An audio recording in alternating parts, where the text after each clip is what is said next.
বৰ্তমান অসমত শদিয়াৰ পৰা ধুবুৰীলৈ পইচা উঠোৱা পাৰ্টি বীৰ লাচিত সেনাই আছে। গতিকে তেওঁলোকৰ বিৰুদ্ধে আমি কঠোৰ ব্যৱস্থা লৈছো আৰু কঠোৰ ব্যৱস্থা ল'ম। বাকী ঠাই বিশেষে যিসমূহ ঘটনা আছে তাকো মই কালি এছপিক কৈছো যাতে তাৰ বিষয়ে নজৰ ৰাখে। মই এইবিলাক নাম তাম নাজানো।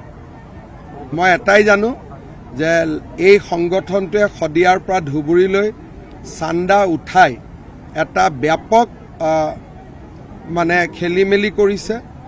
এছাম সন্দেহযুক্ত লোকে পিছফালে অসম উপাধিটো লিখিও বহুত ডাঙৰ তাণ্ডৱ নামনি অসমত চলাই আছে।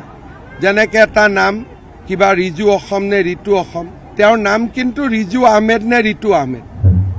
অসম নামটো লগাই এতিয়া গোটেই মানুহক বিপথে পৰিচালিত কৰাৰ কামতো তেওঁলোক লাগি পৰিছে, বিশেষকৈ নামনি অসমত।